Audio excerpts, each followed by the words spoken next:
బంధువులందరికీ ఆత్మ ప్రణామాలు మాస్టర్స్. మాతృదేవోభవ, పితృదేవోభవ, ఆచార్య దేవోభవ. ఇంత చక్కటి ధ్యానాన్ని జ్ఞానాన్ని అందిస్తున్నటువంటి బ్రహ్మర్షి పితామహ పత్రిజీ గారికి, సమస్త గురుమండలానికి, ఈ భూమాతకు, ప్రకృతి మాతకు, ఈ విశ్వానికి అందరికీ ఆత్మ నమస్కారాలండి. మనకు ఈ జూమ్ సెషన్ అందిస్తున్నటువంటి రంగనాథ్ సార్ గారికి ఆత్మ నమస్కారాలు. క్లాస్ కు విచ్చేసిన మీ అందరికీ, మిస్ట్ అయినటువంటి సుధా మేడం గారికి అందరికీ ఆత్మ నమస్కారాలు. క్లాస్ కు స్వాగతం అండి. Thank you. మహావతార్ ఫౌండేషన్ లో 365 రోజుల బ్యాచ్ లో 4వ రోజుకు క్లాస్ కు స్వాగతం అండి. ఈరోజు మనకు శాకాహారము మరియు సాత్వికాహారము ఈ టాపిక్ మీద మనకు క్లాస్ చెప్పడానికి సీనియర్ పిరమిడ్ మాస్టర్ అండి మేడం గారు వచ్చారు. అద్భుతంగా చెప్తారు. ఏ ఏ టాపిక్ ఇచ్చినా కానీ అంత మంచిగా, అంత నీట్గా అన్నమాట, అంత పూర్తిగా వివరించేసి అద్భుతమైన క్లాస్ ఇస్తారు. ముందు ముందు జరిగిన క్లాసులు కూడా మనకు చాలా మంచిగా ఇచ్చారు మేడం గారు. ఈరోజు కూడా శాకాహారం, సాత్వికాహారం వీటి గురించి క్లాస్ ఇస్తారండి. మేడం గారికి వెల్కమ్ చెప్తాము. Thank you madam. Thank you ma'am. Thank you for your introduction. ముందుగా బ్రహ్మశ్రీ సుభాష్ పత్రి గారికి, స్వర్ణమాల మేడం గారికి నా శతకోటి వందనాలు నాకు ఈ ధ్యానాన్ని పరిచయం చేసి ఈ ధ్యాన యజ్ఞంలో పాలు పంచుకునేలాగా చేసినటువంటి నా గురువు ప్రేమ్నాథ్ సార్కి శతకోటి వందనాలు తెలుపుకుంటున్నాను.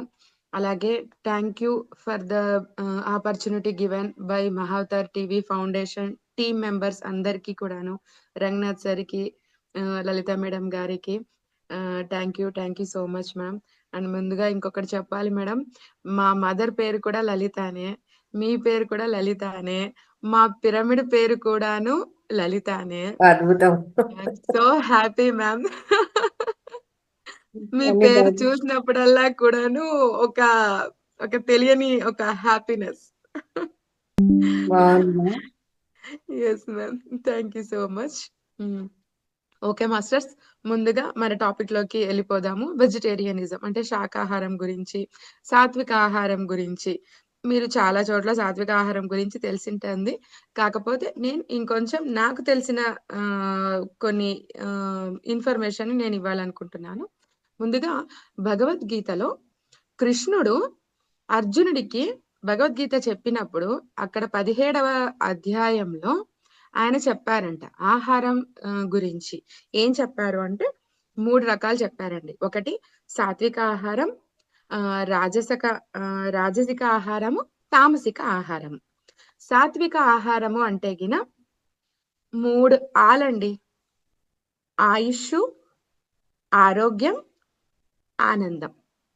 ఈ 3 ఆలు మనకి సొంతం కావాలి అంటే గిన సాత్విక ఆహారం తీసుకోవాలి అని చెప్పేశారండి భగవద్గీతలో. చాలా సూక్ష్మంగా భగవద్గీతలో చెప్పేశారనమాట అర్జునుడికి. ఇది తీసుకోవడం వల్ల మీరు ఎప్పుడు ఆరోగ్యంగా ఉంటారు, అనారోగ్యం అన్నది మీ దరి చేరదు, ఏ వైరస్ కూడా మీకు దరి చేరదు, అంతటి ముఖ్యమైనటువంటిది ఈ సాత్విక ఆహారము అన్నారు. దాంట్లో వాళ్ళు ఎక్కువగా చెప్పేటువంటి ఒక సాత్విక ఆహారమైనటువంటి పదార్థాలు ఏంటి అని అంటే గిన పాల పదార్థాలండి. పాలు, పెరుగు, వెన్న, నెయ్యి, ఆవు పాలు, అది ఎస్పెషలీ ఆవు పాలు చాలా శ్రేష్టం అన్నమాట. వాటి ద్వారా తీసుకునేటువంటిది. మళ్ళీ ప్లస్ నట్స్, క్యాషు నట్స్, బాదాం, పిస్తా, ఎండు ద్రాక్ష, ఖర్జూరాలు, ఇవన్నీ ఉన్నాయి కదా, ఇవన్నీ కూడాను సాత్విక ఆహారం కేటగిరీలో వస్తాయట. వీటిని తీసుకోవడం వల్ల మనకి ఎటువంటి అనారోగ్యాల బారిన పడము మనము అని చెప్పి కృష్ణుడు అర్జునుడికి చెప్పారట. మరి నెక్స్ట్ రాజసిక ఆహారం. రాజసిక ఆహారం అంటే ఏమిటి అంటే పులుపు, వగరు, చేదు, లవణం అంటే ఉప్పు, కారము, వేడి, ఇటువంటి పదార్థాలు ఏవైతే ఉంటాయో వాటిని తీసుకోవడం వల్ల మన శరీరము రోగగ్రస్తం అవుతుంది అని చెప్తున్నారు. అదేంటి మేడం, పులుపు తినకుండా, ఉప్పు కారాలు తినకుండా ఉంటే మన శరీరాలు పని చేస్తాయా అని అంటే ఖచ్చితంగా చేస్తుంది. సాత్విక ఆహారం తీసుకోవడం వల్ల వేదోచ్చరణ కూడా చాలా ఈజీగా చేయగలం. ఒక శ్లోకము మనకి అసలు చెప్పాలంటే మనకి శ్లోకాలు మాత్రమే చెప్పిస్తారండి. మంత్రాలు ఎప్పుడు చెప్పించరు మనకి. ఎందుకు చెప్పించారు? అది అక్షరాల కలయికే, ఇది అక్షరాల కలయికే. ఎందుకు చెప్పించారు? శ్లోకాలు మాత్రమే చెప్తారు. అసలు శ్లోకాలంటే ఏముంటుందో తెలుసా అండి? ఒక రూపాన్ని ఏదైతే మనం తలుచుకున్నామో, వినాయకుడు తొండముతో ఇలా ఉంటాడు, కృష్ణుడు పిల్లనగరవ పెట్టుకొని ఇలా ఉంటాడు, రాముడు ధనస్సు పట్టుకొని ఇలా ఉంటాడు అంటూ మనం కొన్ని ప్రతిరూపాల్ని మనమే చిత్రీకరించుకొని దాన్ని పటాల్లో ఫ్రేమ్స్ చేసుకోవడము, శిలా విగ్రహాలు చేసుకొని గుళ్ళలో పెట్టుకోవడము, వాటిని మనము పూజించడము చేస్తున్నాం. ఆ పూజించడంలోనే శ్లోకాలలో మీరు ఇంత గొప్పవారు, మీరు ఇంత జ్ఞానాన్ని మాకు అందించారు, మీరు మాకింత శక్తిని అందించారు అంటే పొగడ్డమేనండి ఉండేది శ్లోకాలంటే. దాంట్లో మీరు మాకిది కావాలి అని అడగడం ఉంటది. వరాలు అడగడం. నాకు ఆనందాన్ని ఇయ్యండి, నాకు ఐశ్వర్యాన్ని ఇయ్యండి. ఇలా కోరుకునే కోరికలతో కలిపి ఉన్నటువంటి కొన్ని శ్లోకాలు. మీరు గొప్పవారు, మీరు అంత టాలెంటెడ్, మీకు ఇన్ని స్కిల్స్ ఉన్నాయి, మీరు చాలా ఇంటెలిజెంట్, మీరు జీనియస్, మీరు అది ఇది అంటూ పొగడ్డం. లలితా సహస్రనామం. లలితా సహస్రనామం అంటే ఏంటి చెప్పండి? ఆవిడకి 1000 నామాలు. అంటే ఆవిడ ఎంత గ్రేట్. అది పదే పదే చెప్తాం మనం. అంటే వాళ్ళని పొగడ్డం అన్నమాట. ఇంకా లలిత సహస్రనామంలో ఇంకా చాలా రకాల విషయాలు దాగి ఉన్నాయనుకోండి. ఆధ్యాత్మికత చానానే ఉంది. బట్ పైకి చెప్తున్నాను. మనకి మంత్రోచ్చారణ ఇవ్వరు. కేవలం శ్లోకాలు మాత్రమే ప్రతి ఒక్కరికి అందుబాటులోకి వచ్చింది. ఎందుకు అంటే మనము తీసుకునేటువంటి ఆహారము సాత్విక ఆహారం అయితే మంత్రోచ్చారణ కరెక్ట్‌గా చేయగలం. అంటే చాలా శ్రద్ధ, నియమ, నిష్ఠ చాలా ఉండాలి.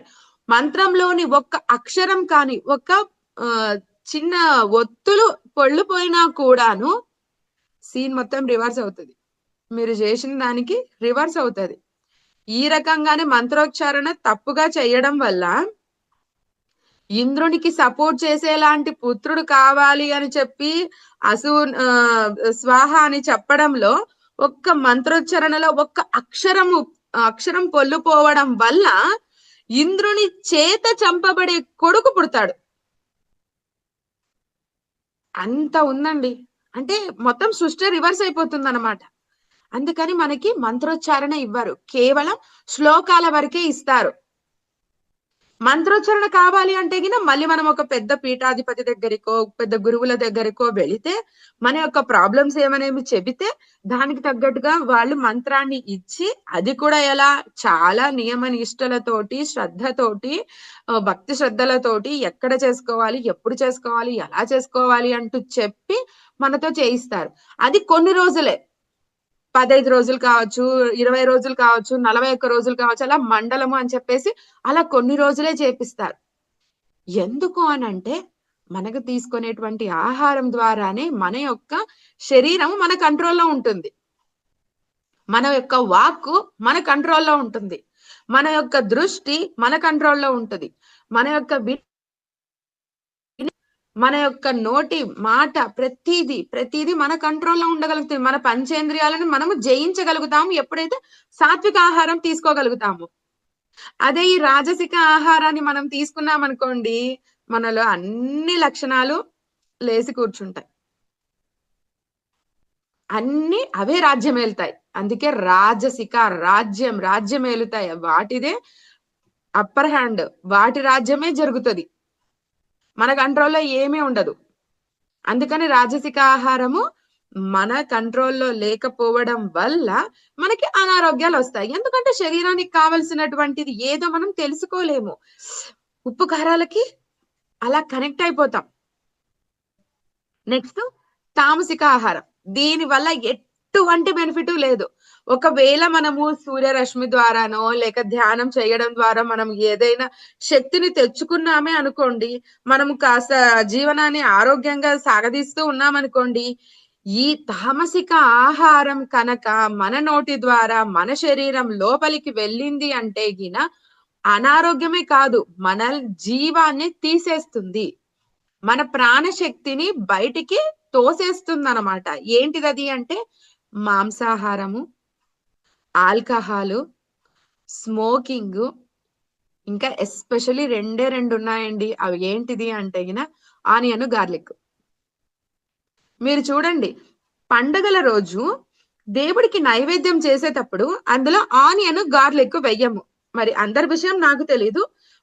నాకు తెలిసినంత వరకు మేము అందరూ కూడాను పండగ రోజున ఆనియన్, గార్లిక్ వేయకుండానే దేవుడికి నైవేద్యం చేస్తాం. ఆనియన్, గార్లిక్ ఉన్నది ఏది కూడాను దేవుడికి నివేదన చెయ్యం. ఎందుకు చెయ్యము? ఎప్పుడన్నా ఆలోచించారా? పండగ రోజున వాడకూడదు అంతే.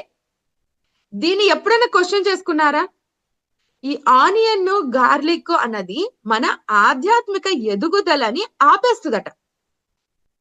అంటే మన పంచేంద్రియాలు మన కంట్రోల్లో లేవు. మన పంచేంద్రియాలు చెప్పాను, లెఫ్ట్ బ్రెయిన్, రైట్ బ్రెయిన్ అని చెప్పేసి. So left brain logical brain, right brain మన సోల్ తో కనెక్ట్ అయినటువంటి బ్రెయిన్. సో ఈ అన్కాన్షియస్ లో ఉండేటువంటి ఈ రైట్ బ్రెయిన్ ఏదైతే ఉందో అది చెప్పేది మనం వినాలి అంటే ఈ పంచేంద్రియాలు వద్దు వద్దు వద్దు అని చెప్తాయి. పండగ రోజు దేవుడికి నివేదన చేసి మనం అక్కడే ఉండాలి, అక్కడే స్థిర నివాసం కలిగి ఉండాలి, అక్కడే ఏకాగ్రత అన్నది కుదరాలి. ఆ ఏకాగ్రత కుదరడం కోసమే మనం చేస్తున్నది ధ్యానం. ఆ ఏకాగ్రతని డిస్టర్బ్ చేసేది ఏది అంటే ఆనియన్, గార్లిక్. మన మీద మనకి కంట్రోల్ ఉండదు. ఈ ఆనియన్, గార్లిక్ వెళ్దాం పదా, చూడు అక్కడ ఏదో వస్తోంది, అక్కడ ఏదో ప్రోగ్రామ్ జరుగుతుంది, మనం ఇది చూద్దాము, ఇది ఆడుకుందాము, ఇది పాడుకుందాము అని చెప్పేసి మనల్ని లాక్కెళ్తుంది. అందుకే మనము ఫుడ్ తినకుండా గుడికి వెళ్తాం, ఫుడ్ తినకుండా దేవుడి దగ్గర కూర్చుంటాం, ఫుడ్ తినకుండానే పండగ మొత్తం పూజ పునస్కారం అంతా చేసిన తర్వాతనే నివేదన చేసిన దాన్ని మాత్రమే మనం. ఎందుకు అంటే దేవుడికి కనెక్ట్ అవ్వడం. దేవుడికి కనెక్ట్ అవ్వడం ఏంటి? మన రైట్ బ్రెయిన్ కి మనం కనెక్ట్ అయ్యే పద్ధతే పండగలు. ఎన్ని రోజులు ఇష్టమొచ్చినట్టు ప్రవర్తించినా కనీసం పండగ రోజు శక్తివంతమైనటువంటి ఎనర్జీస్, డివైన్ ఎనర్జీస్ భూమి మొత్తం స్ప్రెడ్ అయి ఉన్నటువంటి కొన్ని రాశులు అవన్నీ కలయిక అన్నమాట. కొన్ని తిథులు, కొన్ని నక్షత్రాలు, ఆ ముహూర్తాలు ఇవన్నీ కూడాను ఎనర్జెటిక్ టైం. ఇక్కడ చాలా రకాల ప్రాసెస్ అనేవి జరిగే టైం అన్నమాట.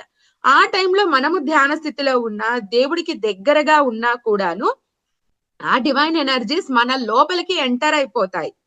అప్పుడు మన ఆత్మతో మనము అనుసంధానానికి చాలా ఇంకా మనం స్థిరపరిచేసాం అనమాట. ఒక సిస్టమ్ ని మనం అలా రెడీ చేసేసుకున్నాము. దేవుడికి దగ్గరగా ఉన్నాము అంటే ఆటోమేటిక్ గా మన సోల్ కి మనం కనెక్ట్ అయిపోతాం. సో ఇది జరగకుండా ఉండడం కోసము కొన్ని నెగటివ్ ఎనర్జీస్ ఈ భూమి మీదకి వచ్చి మనుషులని వాళ్ళ కంట్రోల్లో తెచ్చుకోవడం కోసం అని చెప్పేసి ఆనియన్, గార్లిక్ పండించడం మొదలు పెట్టారు. దీనికి చాలా ఆరోగ్యకరమైనవి ఉన్నాయి, దీనికి క్వాలిటీస్, ఇది తినడం వల్ల ఇది జరుగుతుంది, ఇది జరుగుతుంది అంటూ జనాలలోకి దాని గురించినటువంటి పాజిటివ్ ఎనర్జీస్ ని క్రియేట్ చేసేసారు, అందరిలోకి పంపించేశారు. మనకి ఏదైతే ముందర మ్యాజిక్ చేసి చూపించేస్తామో అదే నమ్ముతాం కానీ నిగూఢంగా ఉన్నటువంటి రహస్యాల గురించి తెలుసుకుందామని ఎవరైనా తెలియజెప్పినా కూడాను దాని పట్ల ఇంట్రెస్ట్ అనేది మనం చూపించాం. ఎవరైతే ఏది మనకి మ్యాజిక్ చేసి చూపిస్తారో దాన్నే మనం నమ్ముతాం. కళ్ళ ముందర కనిపిస్తున్నది మానకుండగా ఏదో మూడో కన్ను మనము తెరుచుకొని క్లోజ్ చేసుకొని అది తెలుసుకోవాలా, అవన్నీ ఎందుకండి అని అంటారు. ఒకవేళ మనకి మూడో కన్ను వచ్చినా కూడాను మనకి ఏ బెనిఫిట్ కంపెనీ వాడికి నేత్రాలయ ఉంటారు కదా, వాళ్ళకి బెనిఫిట్. అమ్మ పర్వాలేదులే, ఇప్పుడు 2 లెన్స్ కే డబ్బులు కలెక్ట్ చేస్తే ఇప్పుడు 3వ లెన్స్ కూడా మనం డబ్బులు కలెక్ట్ చేయొచ్చు అని. అంటే మనం ఆ 3వ కన్నును కూడాను ఇష్టం వచ్చినట్టుగా ప్రవర్తించి మనం చెడగొట్టేసుకుంటామండి. అటువంటి స్థితికి మనం దిగజారిపోయాము. మన వాళ్ళు ఈ ఆహారాన్ని పొందడం కోసము యుద్ధాలే చేశారండి, ఎంతో మంది త్యాగాలే చేసేశారు. కానీ మనకిప్పుడు దొరుకుతున్నటువంటి ఫుడ్ ఏదైతే ఉందో దాన్ని దొరికింది కదా అని చెప్పి తినేస్తున్నాం.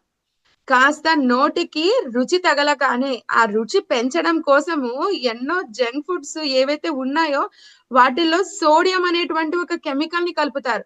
అది ఎంత ఎక్కువగా కలుపుతారో మనకి అంత ట్యాంగీ టేస్ట్ వచ్చేస్తుంది. ఎంత టేస్టీగా ఉంటదంటే దాని ఒక లేస్ ప్యాకెట్, ఒక 10 రూపీస్ ప్యాకెట్ మీరు తిన్నారు అంటే ఆ తర్వాత ఒక హాఫ్ గ్లాస్ 100 ml వాటర్ తాగినా చాలు మీ కడుపు నిండిపోతుంది. అంతటి ప్రిజర్వేటివ్స్, అంత ఎఫెక్ట్ ఉంటది దానిది. అడిక్ట్ అయిపోతున్నాం మనము. అందరిని కూడాను ప్యాక్డ్ ఫుడ్స్‌కి మనము అడిక్ట్ అయిపోతున్నాం. ఇది మన కల్చర్ కానే కాదండి. ఇప్పుడు నిల్వ చేసుకుంటున్నాం. మనమే పచ్చళ్ళు కనిపెట్టాం. వాటికి ఉప్పు, నూనె వాటికన్నిటికి తగిలించేసేసి ఆ మామిడి అనేటువంటిది ఒక డైజెషన్‌కి సహకరిస్తుందని అది ప్రతి రోజు సంవత్సరం పొడవునా మనకి తినడానికి కావాలని తయారు చేసుకుంటున్నాం. కానీ మనం పచ్చడి ఎంత తింటాం చెప్పండి? ఒక కర్రీ కానీ, ఒక తాలింపు కానీ ఒక కప్పు నిండా పెట్టుకుంటాము. పప్పు ఒక కప్పు నిండా పెట్టుకుంటాము. పికిల్ ఎంత వేసుకుంటాం? జస్ట్ ఒక చిన్న ముక్క, ఒక్క స్పూన్, ఒక హాఫ్ స్పూన్ అంత ఏసుకుంటాం. ఎందుకేసుకుంటున్నాము? మనకి తెలుసు దాన్ని ఎంత తినాలి? ఎంత మోతాదులో తినాలి? ఎంత తినాలి? ఎట్లా తినాలి? అన్న విషయం మనకి బాగా తెలుసు. కానీ ఈ ప్యాకెట్ ఫుడ్స్ ఎట్లా తినాలన్నది మనకి తెలుసా? ఏ వేదాల్లో రాసిందండి? ఎక్కడా రాసిలేదు. అసలు వరి అన్నం అన్నది ఎప్పుడు పుట్టింది చెప్పండి? 5,000 సంవత్సరాల క్రితం, 7,000 సంవత్సరాల క్రితం పుట్టిందండి. కానీ రాగులు 9,000 సంవత్సరాల క్రితమే పుట్టిందట. వేదాల్లో ఎక్కడ వరి అన్నం గురించి రాయలేదటండి. రాసింది కేవలం రాగుల గురించట. రాగిలో ఎంత శక్తి ఉందండి. ఆ రాగి దేనికి సూట్ కాదు. దానికి ఈక్వల్‌గా ఉన్నటువంటి ఆహారమే ఈ భూమి మీద లేదు. విపరీతంగా పెరుగుతుందండి. చిన్న పిల్లలు ఇంత రాగులు తీసుకుపోయి ఇట్లా మట్టిలో అలా వేసినా, ఊరికే నీటి తడి చేసి అలా వేసినా దానిలో నుంచి మొక్క పుట్టుకొస్తది.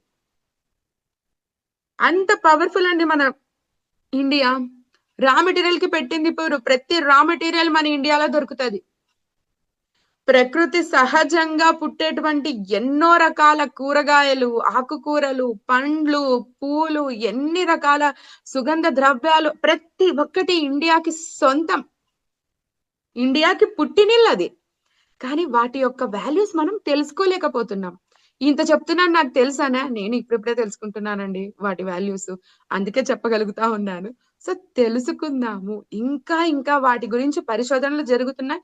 తెలుసుకుందాం. ఇక్కడొచ్చిన ప్రాబ్లమ్ ఏంటంటే తెలుసా అండి? ఫారిన్ వాడు ఏదైనా కనిపెట్టాడనుకోండి, వాడు పేటెంట్ ఇచ్చి పబ్లిక్‌గా ఫుల్‌గా అనౌన్స్‌మెంట్ చేసుకుంటారు. కానీ మన ఋషులు ఇవన్నీ తెలిసినా కూడాను, వాళ్ళు ఏ పబ్లిసిటీ చేసుకోరండి. మనం వాళ్ళ దగ్గరికి వెళ్లి కాళ్ళు పట్టుకొని వాళ్ళకి సేవలు చేసి రకరకాలుగా వాళ్ళని ఇంప్రెస్ చేసిన తర్వాతనే మనకి జ్ఞానాన్ని అందించేవాళ్ళు. అందుకే ఇప్పుడు మన ఋషులేమైనా చెప్పినారు అంటే వినం. ఇట్స్ ఓకే అంటాం. అది ఏదైనా స్పెషల్‌గా ఉండే ఒక ఇంగ్లీష్ సైంటిస్ట్ పేరు చెప్పి, ఈ ఫారెన్ వాళ్ళు ఇది కనిపెట్టి చెప్పారంటే, ఓకే అంటూ మనము ఇష్టాన్ని చూపిస్తున్నాం. మన యొక్క మైండ్ సెట్‌ని అలా మార్చేసుకుంటున్నామండి. మన పంచేంద్రియాలు మనల్ని ఆహ్, మనల్ని అవే కంట్రోల్ చేస్తున్నాయండి. మనము మన పంచేంద్రియాల్ని కంట్రోల్ చెయ్యాలి. మన శరీరం మన కంట్రోల్‌లో ఉండాలి. మన బ్రెయిన్ మనం చెప్పినట్టు వినాలి అని అంటే చేయాల్సింది ఏంటి? సాత్విక ఆహారాన్ని తినడం. వీటన్నిటిని ఎంత వీలైతే అంత తగ్గించుకుంటూ రావడం. మన పిల్లలకి, మన నెక్స్ట్ జనరేషన్స్‌కి కూడాను ఆహారాన్ని ఏ విధంగా తీసుకోవాలి అన్నది మనం నేర్పించగలగాలి. ఈ శరీరం ఉంటేనే కదా మనం ఏ పర్పస్‌నైనా మనం సాధించగలము. అసలు మన పర్పస్‌ని మనం సాధించడానికే ఇంత కొట్టుమిట్టాడుతున్నాం. ఇంకా గురూజీ పర్పస్‌ని మనం ఏం సాధిస్తాము? ఇంకా యూనివర్సల్ పర్పస్‌కి మనం ఎప్పుడు ఉపయోగపడతాము? ఎప్పుడు చేసుకుంటుంది నేచర్ మనల్ని యూనివర్స్‌కి ఒక కార్యానికి నువ్వు కావాలి రా అని నిన్ను పిలిచే అవకాశమే లేదు. ఎప్పుడు చూసినా ఇదే. ఏదో ఒక ఆహారం తినడము, అంతే మన కంట్రోల్‌ని మనం తప్పడము. సినిమాలు, టీవీలు పెట్టుకోవడము, హాయిగా టబ్బు పాప్‌కార్ను కోకా కోలా తాగేసేయడము.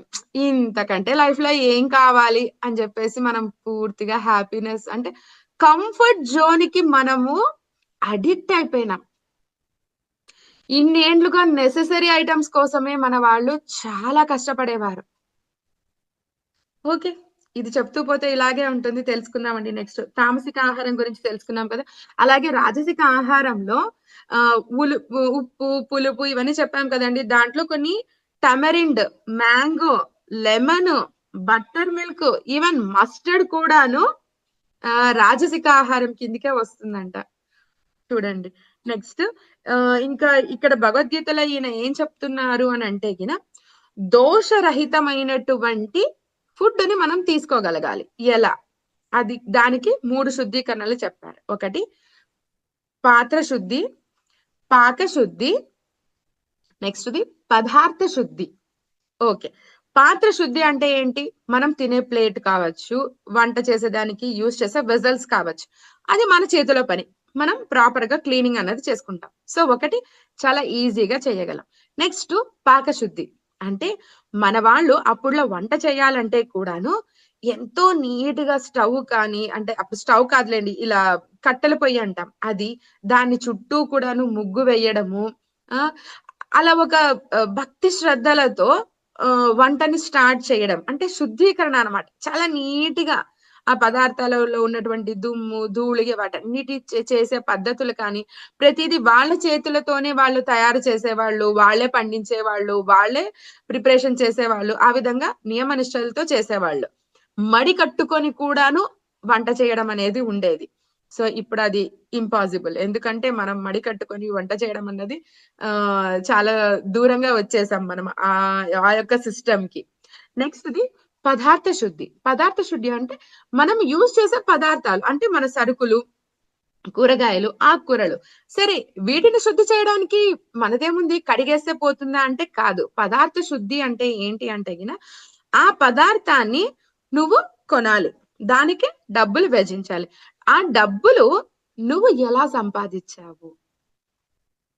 అన్యాయంగా సంపాదించినా, మోసం చేసి సంపాదించినా, దొంగతనం చేసి సంపాదించినా, వేరే వాళ్ళ దగ్గర నుంచి లాక్కొని, ఇటువంటి వాటి ద్వారా నువ్వు కొని ఆ సరుకులతో వంట చేసుకొని నువ్వు తిన్నావంటే, నీవు ఎట్టి పరిస్థితుల్లోనూ ఆరోగ్యంగా ఉండడం అన్నది అసాధ్యం. సో, పదార్థ శుద్ధి అంటే ఏంటి? అది ఎక్కడ నుంచి మనకి ఆ పదార్థము లభించింది అన్నది కూడా ఇక్కడ ముఖ్యము అని చెప్తా ఉన్నారు కృష్ణుడు. వీటన్నిటిని మోసం చేసి తీసుకోవడం వల్ల అటువంటి ఆ పాపపు మూట ద్వారా వచ్చినటువంటి పాపపు పదార్థాన్ని తినడం వల్ల నీలో మలినాలు పెరుగుతాయి గానీ తరగవు. సరే మరి ఇప్పుడు తాత ముత్తాతలు చేశారేమో, అది మాకొచ్చింది. ఇప్పుడు మేము తింటున్నాం. మరి ఏం చేయాలి? మాకు ఎవరో తెచ్చారు, ఇచ్చారు. మేము తినడానికి సిద్ధపడ్డాము. మరి ఎలా? దానికి ఒక 2 శ్లోకాలు చెప్పారంటండి కృష్ణుడు. తినడానికి ముందుగా దేవుని దగ్గర నివేదన చేసి, నైవేద్యం పెట్టి, ఆ 2 శ్లోకాలు చెప్పుకొని, నమస్కరించుకొని, ఆ ఫుడ్డు తినడం వల్ల మన లోపల వైష్ణవ నరం అనేటువంటిది ఒకటి యాక్టివేట్ అయ్యి, ఆ నారాయణుడే మనలోని భోజనాన్ని, అలాగే మలినాలను అంటే వాటికి ఎటువంటి చెడు మలినం అంటుకొని ఉందో మనకి తెలియదు కదండీ! ఆ మలినాలని కూడా నారాయణుడే స్వయంగా వచ్చి శుద్ధీకరణ చేస్తాడు అని చెప్పేసి భగవద్గీతలో చెప్పారటండి. చూసారా? ఎంత, ఎంత సిస్టమ్ అనేది ఉందండి. మనలో ఒక పైపుంది. పెద్ద పేగుంది, చిన్న పేగుంది, అది ఇంత పొడుగుంది, ఇంత వెడల్పుంది, ఇలా తింటే ఇలా పోతుంది. ఇదే తెలుసండి మనకి. స్కాన్ చేస్తే వచ్చేది అదే గదా! స్కాన్ చేస్తే మనలో ఎంత డివైన్ ఎనర్జీస్ ఉన్నాయని తెలుస్తున్నాయా చెప్పండి? లేదు. స్కాన్ చేస్తే మనం ఎన్ని పాపాలు చేసినామో తెలుస్తుందా అండి? స్కాన్ చేస్తే ఆ నోటు ఒరిజినలా కాదా తెలుస్తుందే కానీ, ఇది బ్లాక్ మనీనా, వైట్ మనీనా, నువ్వు ఏం పాపం చేస్తే సంపాదించింది ఈ డబ్బు అన్నది తెలుస్తుందా? అసలు పిల్లనిచ్చేటప్పుడు ఎంత డబ్బుంది, ఎంత ప్రాపర్టీ ఉందని చూపిస్తున్నాం కానీ, అటేడు తరాలు, ఇటేడు తరాలు చూస్తున్నామని అంటున్నారు గానీ, ఏం చూస్తున్నారండి? వాళ్ళు ఏ పాపాలు చేశారో, వాళ్ళకి ఏ శాపాలున్నాయి, రేపు మన అమ్మయిపోయిందంటే, ఆమె కూడా ఆ పాపాలు, శాపాలని ఒప్పుకొని ఆ ఇంట్లో ఎంటర్ అయినట్టు. ఇంత కష్టపడి మనం కని, పెంచి, పోషించి, ఆ పిల్లని అంత బాగా తయారు చేసి, ఒక పాపకు గుహలోకి మనం పంపించడమా? ఏమి తెలుసుకోవాలి ఒక పిల్లని ఇవ్వాలి అనంటే? వాళ్ళకి అటేడు తరాలు, ఇటేడు తరాలకి పాపాలు, శాపాలున్నాయో తెలుసుకొని పిల్లనియండి. చాలు. సో, ఇవన్నీ చెయ్యాలి అంటే మనము అసలు ఈ జ్ఞానాన్ని అర్థం చేసుకోవాలి అనంటే కూడా, ఆ జ్ఞానాన్ని లోపల రిసీవ్ చేసుకొని మనము జీర్ణించుకోవాలి అంటే కూడా జ్ఞానము ఆధ్యాత్మికంగా ఎదగాలి అంటే కూడాను మనకి సాత్విక ఆహారమే కావాలి. సాత్విక ఆహారం తీసుకోగలిగితేనే నువ్వు చేయగలవు. అందుకే బ్రాహ్మణులు వేదోచ్చరణ చేస్తారు. వాళ్ళు సాత్విక ఆహారమే తీసుకుంటారు. ఎందుకంటే లేకపోతే వాళ్ళు ఆ శక్తిని తట్టుకోలేరు. ఆ మంత్రోచ్చరణలో పదాలు తడబడ్డం లాంటివి కూడా చేయకూడదు. వాళ్ళకి 3 గంటలకి లేపిచ్చి నీళ్ళల్లో కూర్చోపెట్టిచ్చి మంత్రాలని నేర్పిస్తారు డైలీ. మనము కరెక్ట్ గా హాట్ వాటర్ ఇంతే లెవెల్లో రావాలి, ఇంతే లెవెల్లోనే మనము స్నానం చేయాలి. అంత కరెక్ట్ గా ఉంటాం. తెల్లవారుజామున ధనుర్మాసంలో లేసి పూజ చేయండి, 6 గంటలకంతా టెంపుల్కి వెళ్ళండి, లేయం. ఇప్పుడు మన పిరమిడ్ దానిలోనే చూడండి, 5 గంటల కంటే కరెక్ట్ గా 5 గంటలకి చైర్సే దొరకవు. చైర్ ఎక్కడుంది అని ఎత్తుక్కుంటూ పోవాల్సి వస్తుంది. అంత జనం వచ్చి కూర్చున్నారంటే ఎంత ఎనర్జీ ఉంటుందండి అక్కడ. సో ఇంకా మనలో ఆధ్యాత్మికంగా ఎదగాలి అంటే మనకి పత్రి సార్ చెప్పారు, గార్లిక్ వద్దు అని చెప్పేసి. ఎందుకంటే మనల్ని ఆధ్యాత్మికంగా ఎదగనివ్వదండి. మన పంచేంద్రియాలు మన కంట్రోల్లో ఉండవు. ఈరోజు చలిగా ఉంది, జలుబు చేసింది. ఆ జలుబు ఆగిపోవాలి, అది కంట్రోల్లోకి రావాలంటే అది మన కంట్రోల్లో ఉండాలండి. మెడిసిన్ వేస్తే కాదు, మన బాడీని ఆటోమేటిక్ గా హీల్ చేయాలి. అదే మెడిటేషన్. జలుబు వచ్చినా, దగ్గు వచ్చినా, జ్వరం వచ్చినా, క్యాన్సర్ వచ్చినా, ఏం వచ్చినా మెడిటేషన్ కూర్చోండి. పోతుంది అంటే ఎందుకు పోతుంది అంటే డివైన్ ఎనర్జీస్ అనేవి అలా క్యాన్సర్ సెల్స్ ని రూట్స్ లో నుంచి తీసేస్తుందండి. అది మెడిటేషన్ కి ఉన్నటువంటి ఎనర్జీ. ఆ డివైన్ ఎనర్జీస్ ఉన్నాయండి, మనకి తెలియట్లేదు, మనం తీసుకోవట్లేదు. జస్ట్ ఆక్సిజన్ కి మనం కష్టపడిపోతున్నాం. అక్కడి నుంచి ఆక్సిజన్ సిలిండర్లు ఆర్డర్ తెచ్చుకొని మరి లాక్డౌన్ లో ఇంట్లో పెట్టుకునేవాళ్ళు. అవసరం ఏముంది?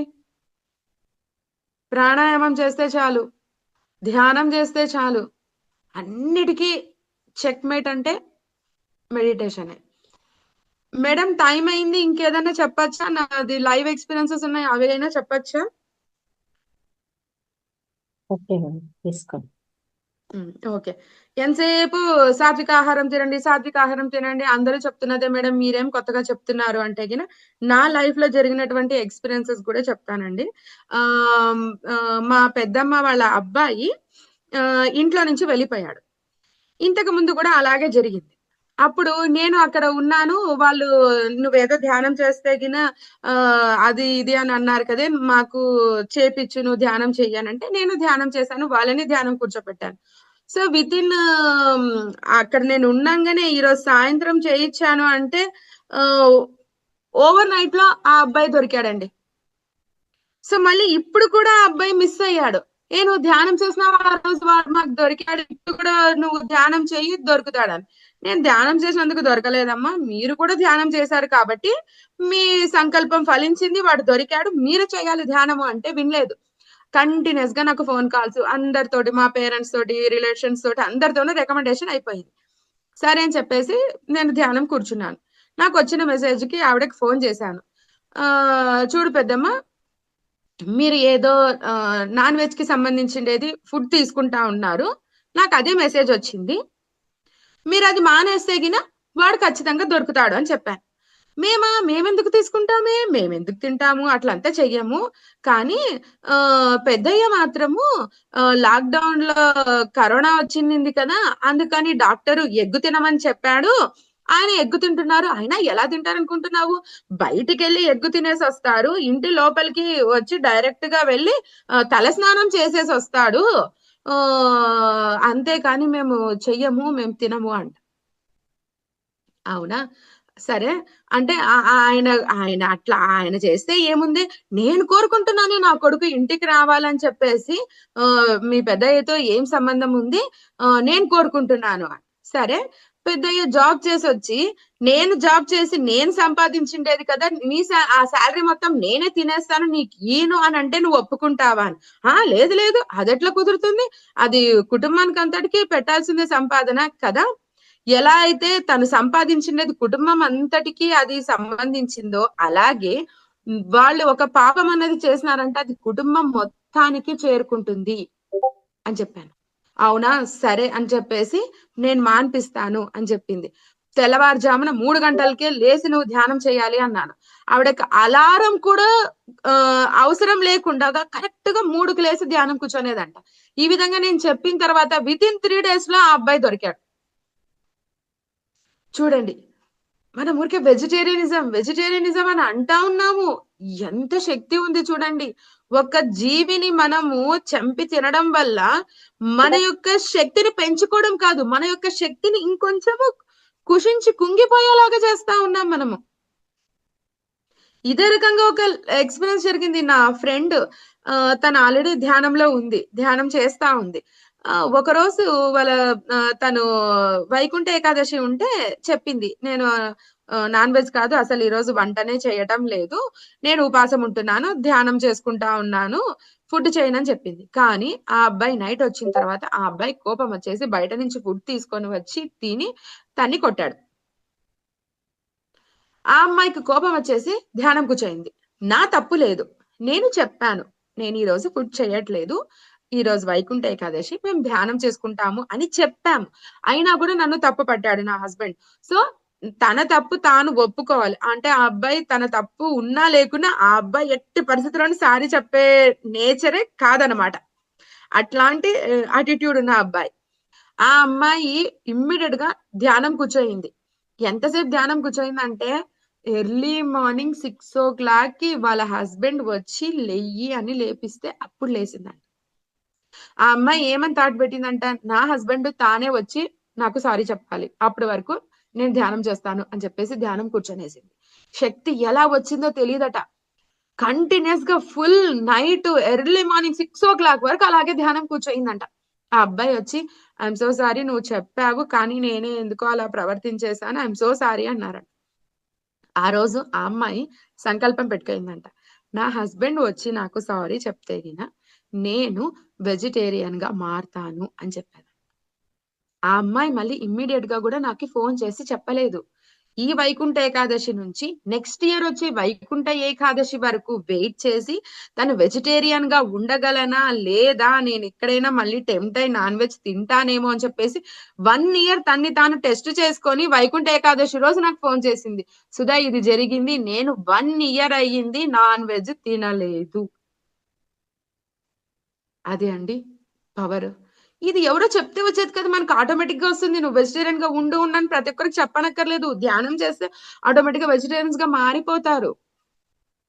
మా ఫ్రెండు ప్రేమ్‌నాథ్ సార్ వచ్చి క్లాస్ తీసుకున్నారు. అక్కడ ఆ రోజు పిరమిడ్ క్యాప్ తీసుకోయింది. తీసుకొని ఎక్కడ పెట్టాలో తెలీక దేవుని మంటపం ఏదైతే ఉంటదో దాని పైన పెట్టేసింది.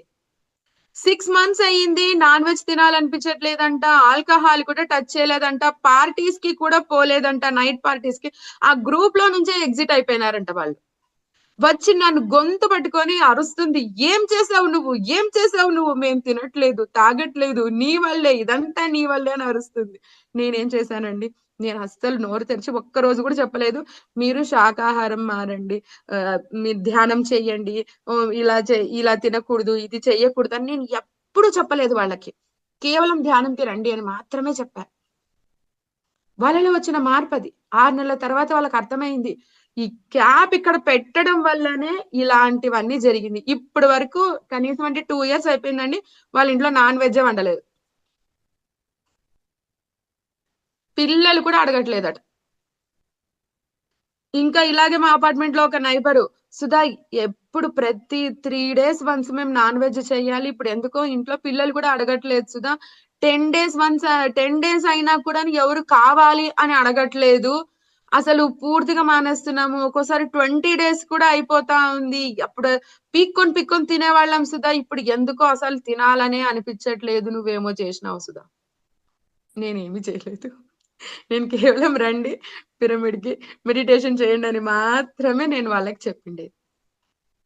అసలు వాళ్ళలో అఫర్మేషన్స్ అనేవి ఎలా వస్తున్నాయో తెలుసా? ఎంత నెగెటివ్ అన్నది రిలీజ్ అయిపోయి positive thoughts, positive ideas Sudha మేము ఇలా ప్రయత్నం చేసాం. సుధా మేము ఇలా ప్రయోగం చేసేసాము. ఇలా సక్సెస్ అయితా ఉంది. ఇంతే అనుకున్నాం కానీ ఇంత చేంజెస్ వచ్చేసాయి మాలో. దీనికి ఎక్కడ కూడాను నేను సాత్విక ఆహారం తినండి అని నొక్కాడించి శాకాహారం గురించి ఏమి చెప్పలేదు. జస్ట్ మెడిటేషన్ చేయండి అని చెప్పాను అంతే. వాళ్ళలో నెగెటివ్ అన్నది క్లియర్ అయిపోతుంది. శుద్ధీకరణ అన్నది ఆటోమేటిక్ గా జరిగిపోతా ఉంది.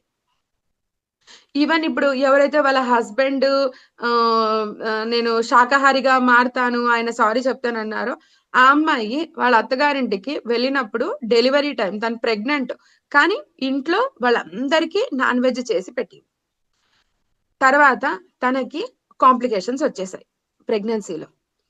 ఫోన్ చేసింది. సుధా, చాలా కాంప్లికేటెడ్ అంటున్నారు. ఎవరో ఒకరే బతుకుతారు అని కూడా డాక్టర్స్ చెప్పేశారు. మళ్ళీ ఇప్పుడు 15 డేస్ వచ్చి హాస్పిటల్‌లోనే ఉండాలని చెప్తున్నారు. నేను వాళ్ళకి నాన్ వెజ్ చేసి పెట్టాను కదా! దాన్ని ఏదైనా పాపం ఏమన్నా నాకి అంటుకోయిందేమో వాళ్ళకి చేసి పెట్టిండేది.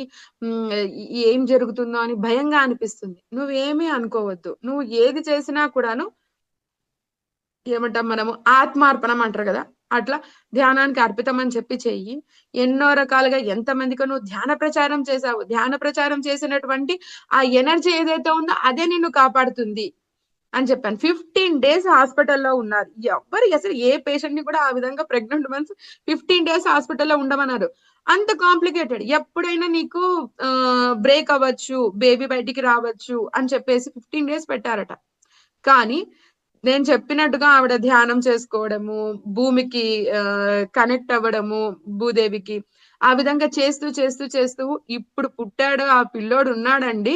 ఒక్క చోట నిలబడు. అంత బిందాస్‌గా బంగారం లెక్క ఉన్నాడండి. అది వెజిటేరియన్. ఈ పిరమిడ్ మెడిటేషన్ చేయడం వల్ల వచ్చినటువంటి ఆ ఎనర్జీ అట్లుంటదండి.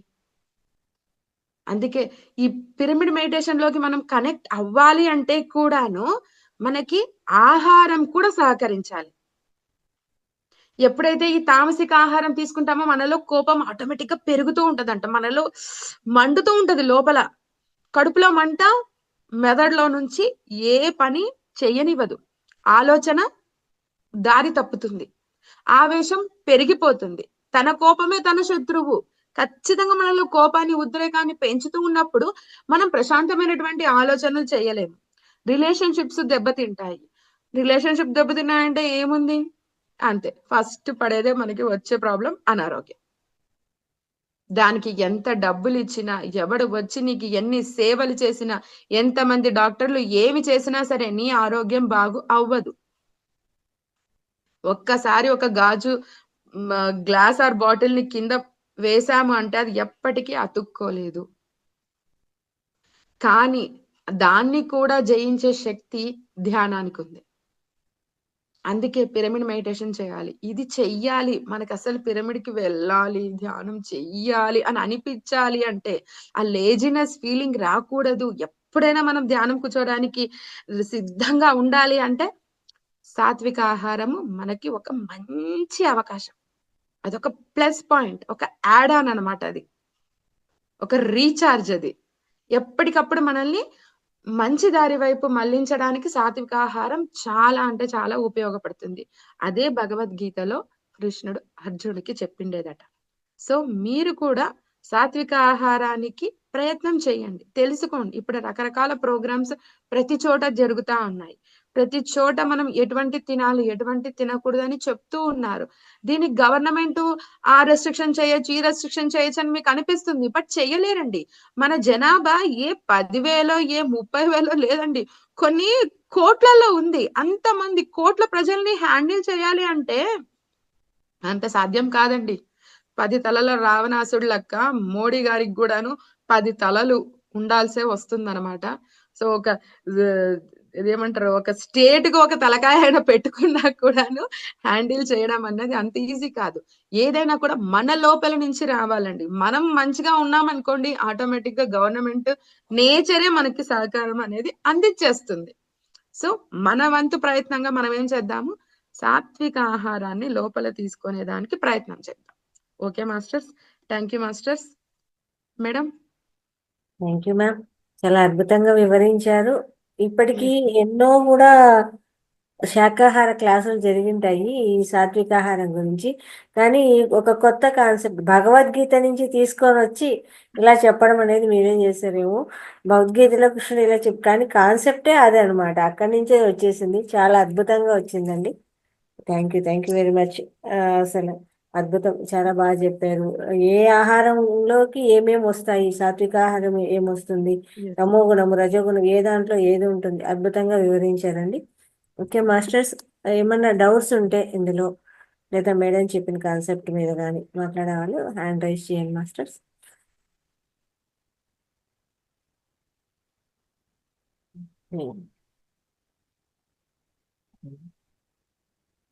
మాట్లాడండి సార్. ఆత్మబంధులందరికీ నమస్కారాలు. మేడం గారు ఇప్పుడు చాలా ఉత్సాహంగా, చాలా జోష్గా సాత్వికాహారం గురించి చెప్పిండ్రు.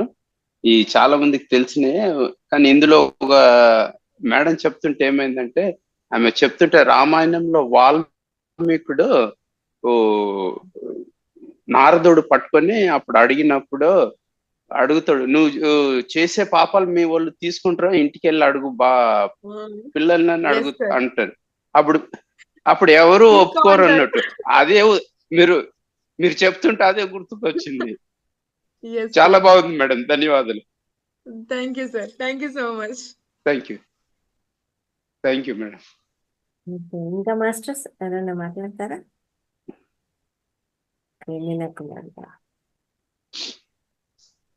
మాట్లాడండి.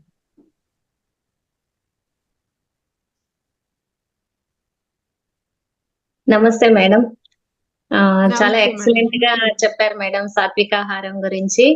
మన తినే ఆహారమే మన మనస్సుగా రూపొందుతుంది కాబట్టి మనం తీసుకునే ఫుడ్ అనేది చాలా ఇంపార్టెంట్. అందుకనే చాలా మంది ఎంతో ధ్యానం చేస్తున్నాము, ఇంకా ఎనర్జీ రావట్లేదు, సమస్యలు పోలేదంటే ఎక్కడో ఒక దగ్గర మనం తప్పు చేస్తాం ఆహారం విషయంలో.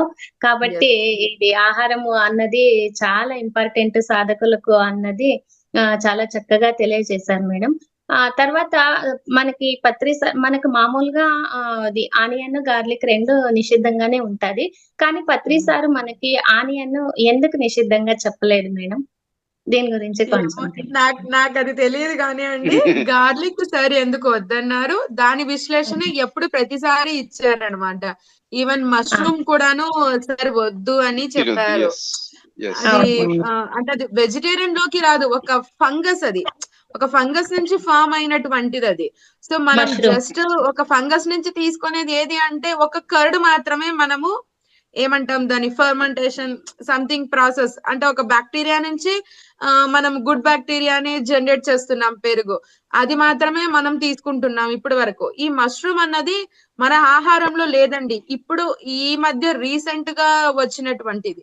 యాక్చువల్ గా చెప్పాలంటే మేడం, మన దాంట్లో మిరపకాయ లేదు, అది మన ఆహారం కాదు. టమోటా మన ఆహారం కాదు. మిరపకాయ అంటే మిరియాలు అనమాట. మిరియాలు మన దేశంలో పుట్టిండేది. ఈ బ్రిటిషర్స్ ఏం చేశారంటే ఈ మిరియాలన్నిటిని అక్కడికి తీసుకెళ్లాలన్న ఉద్దేశంతో మనకి దొరకనేయకుండా చేశారు. వాళ్ళు ఈ అక్కడ ఉన్నటువంటి గ్రీన్ చిల్లీని ఇక్కడ పండించడం స్టార్ట్ చేశారు. అందుకే దాని పేరు కూడా మిరియాల్లో నుంచి వచ్చిండేది మిరపకాయ. మిరియాలకి సమానము అని చెప్పేసి దాని పేరు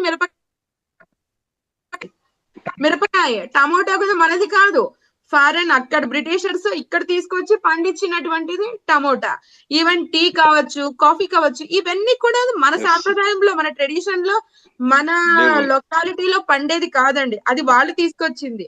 ఈ కౌ మిల్క్ అని ఏదైతే ఇప్పుడు కృష్ణుడు చెప్పారో, మన వాళ్ళ జీవనము ఒక్క ఆవు ద్వారానే, దాని యొక్క పదార్థం ద్వారానే మనము జీవనం సాగించేవాళ్ళం. ఎప్పుడైతే ఈ బ్రిటిషర్స్ దీన్ని తెలుసుకున్నారో, వీళ్ళకి గోమాతని పాలని దూరం చేయాలి అని అనుకున్నారో, ప్రతి వీధికి వాళ్ళు టీ షాప్ పెట్టారట. టీ షాప్ పెట్టి కి ఫ్రీగా అందించారట. అంటే ఆ టీకి వీళ్ళు అడిక్ట్ అవ్వాలి. ఈ కాఫీ టీస్ అనేది మనం కనిపెట్టలే, వాళ్ళు కనిపెట్టి మనకి అడిక్ట్ చేసేలా చేశారు. సో ఎప్పుడైతే మనం కాఫీ టీకి అడిక్ట్ అయ్యామో ఆటోమేటిక్ గా ఈ పాలకు మనము దూరం అయితే వచ్చేసాం. అసలు జనాలు 1 లీటర్ పాలు తాగేటోళ్ళండి పొద్దున్న లేచిన వెంటనే. ప్రతి పాల పదార్థంలోనే మన జీవనం సాగేది. రాను రాను ఏమైపోయిందంటే గిన కౌ షెడ్స్ అనేది ప్రతి ఇంట్లోనూ లేకుండా చేసేసారు. వాళ్ళు కంట్రోల్ చేయాలనుకున్నారు. మనము ఎక్కడైతే తగ్గుతామో, మన శక్తి ఎక్కడైతే క్షీణిస్తదో ఆ పాయింట్స్ ని వాళ్ళు కనిపెట్టారు బ్రిటిషర్స్. అక్కడ వాళ్ళ టెక్నిక్స్ అన్ని యూజ్ చేసేసి మనల్ని వాళ్ళ కంట్రోల్లోకి తెచ్చుకున్నారు. సో ఇప్పుడు అదే జరుగుతా ఉందన్నమాట. ఆ అవేర్నెస్ ఇప్పుడు మనకి క్రియేట్ అయితా ఉంది. So correct. మన పదార్థాలు ఏమి అనేది మనం తెలుసుకోవాలి. మనకి 300 కిలోమీటర్స్ రేడియస్ లో ఏవైతే పండుతాయో అది మనకి సూటబుల్. ఇప్పుడు మీరు ఆంధ్రానే తీసుకోండి. ఆంధ్ర, కోస్తాంధ్ర వేరే, రాయలసీమ వేరే, తెలంగాణ వేరే. అక్కడక్కడ వాళ్ళకి తగ్గట్టుగా వాళ్ళ ట్రెడిషనల్ ఫుడ్స్ అనేవి ఉంటాయి. సో అలా ఇండియా మొత్తానికి ఎన్ని రకాల ఫుడ్స్ ఉంటాయి. జస్ట్ ఒక 300 కిలోమీటర్స్ రేడియస్ లో పండిన మన నేలకి ఎక్కడైతే కాళ్ళు తాకుతా ఉందో, ఆ కాళ్ళు ఏదైతే నేలను తాకిందో దానికి అనుసంధానమైనటువంటి ఫుడ్ మాత్రమే మన శరీరం తీసుకోగలుగుతుంది. సో ఈ పిజ్జాలు కావచ్చు, బర్గర్లు కావచ్చు, కోకా-కోలా కావచ్చు అని కాదండి. అందుకే మన డైజెషన్ సిస్టమ్ ఆ రకంగా తయారైపోయింది. అవును మేడం, కరెక్టే. అది సాత్వికాహారం అనే దీంట్లో కూడాను మనం ఎక్కువ మసాలాలు కూడాను ఎక్కువ తినకూడదు. ఎక్కువ ఈ ఫాస్ట్ ఫుడ్లు కానీ, ఫ్రై ఐటమ్స్ కానీ ఎక్కువ తినకూడదు. ఇవి రజోతత్వాన్ని పెంచుతాయని కూడాను చెప్పారు. అంటే ఇది గార్లిక్ ఆనియన్ గురించి నేను సార్ చెప్పిన వివరణ ఒక బుక్ లో చదివాను మేడం నేను. అది గార్లిక్ పైన వాళ్ళు ఎక్స్పెరిమెంట్ చేసినప్పుడు దాని చుట్టూ యాష్ ఆరా కనిపించిందంట. తర్వాత ఆనియన్ మీద ఎక్స్పెరిమెంట్ చేసినప్పుడు గోల్డెన్ ఆర్ అనే కనిపించిందంట. అప్పుడు అది బెస్ట్ తినొచ్చు అనేది కనుక్కున్నారు అనేది అప్పుడు బుక్స్ లో వచ్చిందండి. అది నేను చదివినాను మేడం. కానీ మీరేం చెప్తారు అనేసి నేను అడిగినాను మేడం. ఇదైతే నాకు తెలిసిండేది. అందుకనేసి madam. Thank you so much madam. Thank you. అద్భుతంగా చెప్పినారు ప్రతి విషయం గురించి. Thank you madam. Thank you.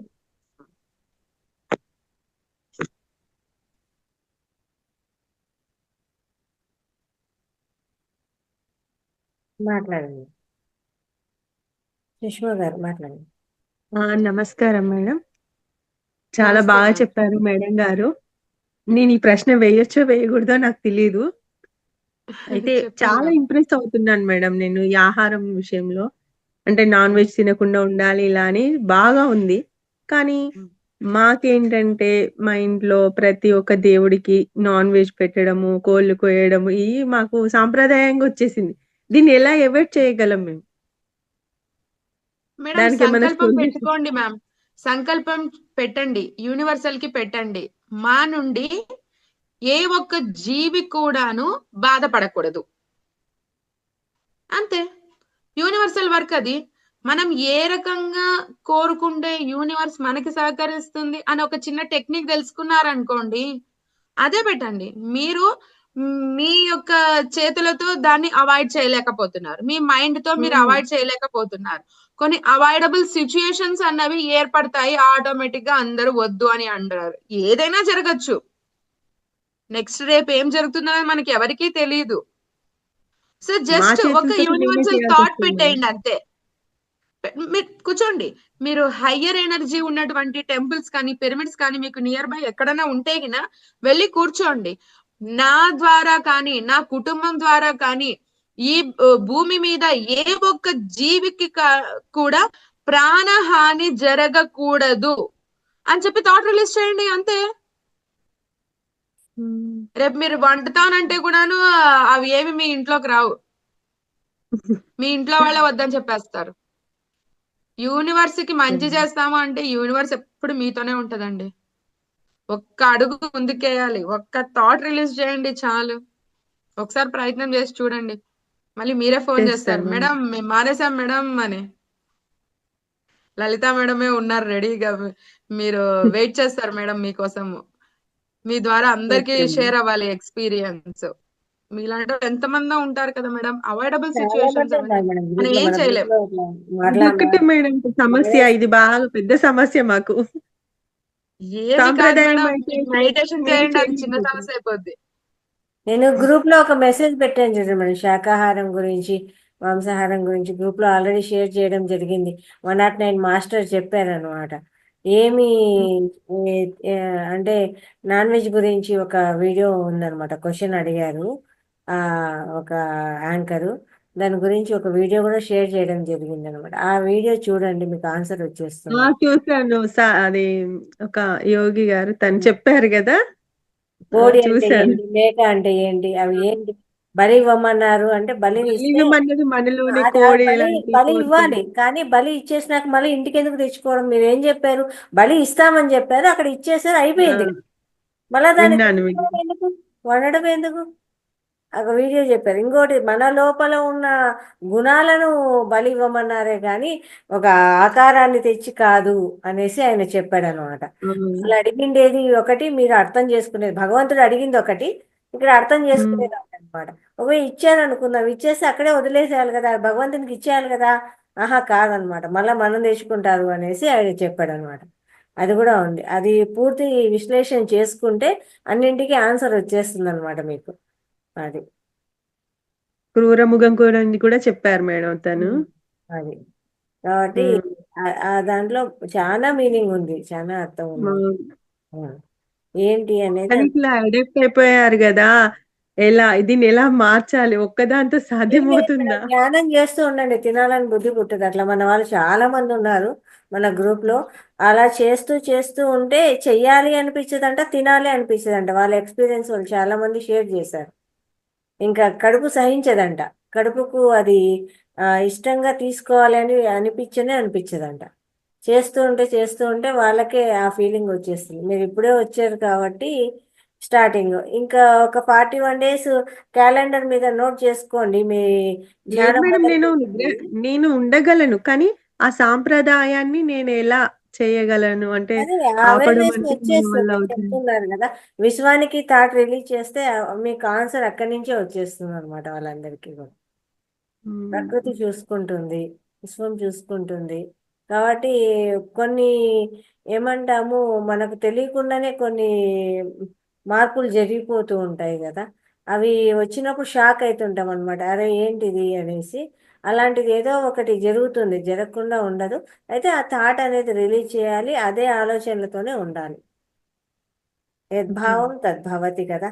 ఎలాగో ఎట్లా మా ఇంట్లో ఇది ఉంది అనకుండా మా ఇంట్లో ఉన్న దీన్ని పక్కకు పంపించేయండి అనేది ఒక థాట్ రిలీజ్ చేసి ఆలోచన వచ్చిందంటే ఆటోమేటిక్గా అది జరిగిపోతుంది అనమాట. మనం చేసే ఆలోచన, మీరు ఎలాంటి ఆలోచన చేస్తే అలాగే ఉంటుంది కదా, అదనమాట.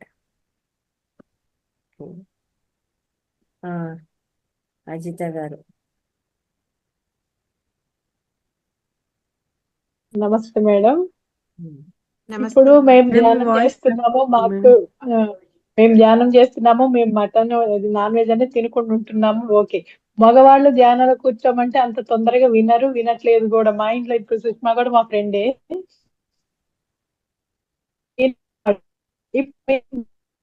మేము సంఘాలు చేసినప్పుడు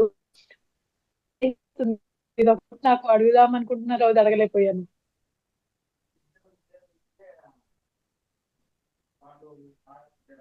హలో చూస్తున్నాను మేడం, 1 minute, ఛార్జింగ్ అయిపోయింది, కనెక్ట్ చేస్తున్నాను. 1 minute ma'am. Okay ma'am, okay. మీరు వండేటప్పుడు కూడా ఆ ఆలోచన ఆయన మానేయాలని వండండి, యద్భావం తద్భవతి కదా. నేను వండను మేడం, అసలు మా సారే వండుకుంటా, నేను అసలు వండను. ఆ ఇంట్లో థాట్ రిలీజ్ చేయండి, మా ఇంట్లో తినకూడదు ఎవరు అనేసి. ఇప్పుడు క్లాస్ వినుకుంటా మా వారికి టిఫిన్ చేసి పెడుతుంటే మేడం చెప్తుంటే అడుగుతున్నారనమాట నన్ను, ఏంటి ఇప్పుడు ధ్యానంలో ఉన్న వాళ్ళందరూ నాన్ వెజ్ తినరా అని అడుగుతుంటే, లేదు కొంతమంది తింటారు, ఇది తిన్న తర్వాత తినాలని థాట్ కూడా రావట్లేదు వాళ్ళకి, చాలా మంది మానేశారు అంటే, అమ్ముకునే వాళ్ళందరూ ఏమైపోతారని జోక్ చేస్తున్నారు. ఇంకేం వేరే వాళ్ళకి అమ్మడానికి వేరే ఏం లేదు మేడం, నేను ఒక చిన్న ట్రిక్ చెప్తాను మేడం. చెప్పండి మేడం. నేను మామూలుగా వంట చేస్తాం కదా మేడం, మీరు ఏ వంట అయినా చెయ్యండి, ఓకే. లాస్ట్ లో ఇంకా స్టాప్ చేస్తామనంగా గెరట తిప్పుతాం కదండి, అలా ఒక 3 సార్లు గెరట తిప్పుతూ నేను చేసేటువంటి ఈ ఆహారము తిన్న ప్రతి ఒక్కరూ శాకాహార జగత్తు కోసం, పిరమిడ్ జగత్తు కోసం, ధ్యాన జగత్తు కోసము సహాయాన్ని అందించాలి, విశ్వవ్యాప్త ధ్యాన ప్రచారం జరగాలి అని చెప్పి ప్రతిసారి ప్రతి ఫుడ్ లోను మీరు ఈ విధంగా చెప్పి వాళ్ళకి ఆ ఆహారాన్ని వడ్డించండి. మీ ఇంట్లో వాళ్ళే కాదు, ఇంకెవరైనా బయట నుంచి వచ్చి కూడాను మనం ఏదో ఒక ఆహారం వాళ్ళకి తినడానికి ఇస్తాం కదండి. అది తిన్నా సరే వాళ్ళు ధ్యానంలోకి వస్తారు. ధ్యానంలోకి వస్తే చాలండి. ధ్యానంలోకి వచ్చిన వాళ్ళకి అసలు కూర్చొని ఒక 1 అవర్ మెడిటేషన్ చేస్తే గిన లేచిన తర్వాత ఆహారం తినాలి అని కూడా అనిపించదు. అట్లాంటప్పుడు ఇంకా వాళ్ళకి నాన్ వెజ్ తినాలని ఎందుకు అనిపిస్తుంది? మీరు మీ వాళ్ళు మీ మాట వినట్లేదు అనే కన్నా ముందు మీ మాటను మీరు వినండి. మీరు ఏం చేయాలనుకుంటున్నారు అన్నది స్పష్టత అన్నది మీలో తెచ్చుకోండి. మీరు సంకల్పాన్ని యూనివర్స్కి వదిలేసేయండి. నేను ఈ ఏ ఒక్క జీవికి, నా కుటుంబం కూడాను, ఈ భూమి మీద ఉన్న ఏ జీవికి కూడాను హాని తలపెట్టకూడదు, ప్రాణహాని తలపెట్టకూడదు అని చెప్పేసి మీరే యూనివర్సల్ థాట్ రిలీజ్ చేయండి. దానికోసం మీరు ధ్యాన సాధన చేయండి. మీలో ఎంత శ్రద్ధ ఉంటుందో అంత తొందరగా నెరవేరుతుంది. మీ ఏమంటారు, మనస్ఫూర్తిగా చేయాలి. ఎంత ఇష్టాన్ని చూపిస్తారో యూనివర్స్ మీకు అంత ఈజీగా సహకరిస్తుంది. ఇది పెద్ద ప్రాబ్లమే కాదండి. Okay okay. అంటే చాలా చెప్తుంటే కూడా నేను తినను, మీరు కూడా మానేయండి అంటే ఓకేలే నువ్వు తినిపోయినా కానీ మమ్మల్ని మానేయమంటున్నావు అంటారు. సర్లే మనం వదిలేస్తాం వాళ్ళని. అందుకనే ఎవ్వరిని మీరు ఎప్పుడు నోటి ద్వారా ఏది చెప్పకండి. మీరు సంకల్పించండి, ధ్యానం చేయండి దానికోసం. అది మీరు ఆలోచన మంచిదైతే, యూనివర్స్ కి మంచి చేసేది అయితే ఖచ్చితంగా అదే జరుగుతుంది. ఒకరిని ఎప్పుడు మనం వారించాల్సిన అవసరం లేదు, వాదించాల్సిన అవసరము లేదు. మనం కరెక్ట్ ఉన్నామా లేదా అంతే. అవును, కొన్ని విషయాల్లో కొన్ని చెప్తే లేనప్పుడు మనం మౌనంగా ఉన్నప్పుడు కూడా వాళ్ళకే కొంచెం మారిపోతారు, మళ్ళీ అర్థమవుతుంది. సేమ్ ఇది కూడా అలా చెయ్యాలి. చేస్తారో మీ వైబ్స్, మీ ఆరా అన్నది స్ప్రెడ్ అవుతది. మీ ఆరాలో ఏమని ఉంది, మీ యొక్క జెన్యున్ ఫీలింగ్సే ఉంటాయి. సో ఎప్పుడైతే ఆ ఆరాకి దగ్గరగా వాళ్ళు ఉంటారో వాళ్ళు మీ ఆరాకి కనెక్ట్ అయిపోయి ఆ క్లైమేట్ లోనే ఎదుగుతారు. అప్పుడు వాళ్ళకి మీరు చెప్పిన థాట్సే వర్క్ చేస్తాయి. ఒకరు మిమ్మల్ని షూట్ చేయడానికి వచ్చారు, మీకు పని చేయకపోవచ్చు, లేదా వాడి బుర్ర పని చేయకుండా పోవచ్చు. వాడు చేయాల్సిన పని మర్చిపోయి మీరు బాగున్నారా, అంతా బాగుంది కదా, స్నాక్స్ కాఫీ టీలు తీసుకొని లక్షణంగా వస్తాను, మళ్ళీ మీరు మా ఇంటికి రండి పార్టీ చేసుకుందాము అని చెప్పి వాళ్ళు వెళ్ళిపోతారు. అది మన యొక్క ఆరాకున్నటువంటి స్ట్రెంగ్త్. ఆ స్ట్రెంగ్త్ ని పెంచుకోండి, మీ ఆరాన్ని పెంచుకోండి. ఎప్పుడు పాజిటివ్, ఎప్పుడు జెన్యున్ గా ఉండడానికి ట్రై చేయండి. ఎంత వీలైతే అంత. ఒక జీవి అన్నదే కాదు, మన ఆలోచన కూడా హానికరం అయి ఉండకూడదు. అలా ఉండాలి. మన ఆత్మ ఎదగాలి అంటే ఏం చేయాలి? దానికి సాధన చేయండి. పిరమిడ్స్ కి వెళ్ళండి, పిరమిడ్ మాస్టర్స్ ని కలవండి. ఇంకా మీకు ఫోన్ లోనే చాలా రకాల వీడియోస్ దొరుకుతున్నాయి కదా, వాటిని చూస్తూ ఉండండి.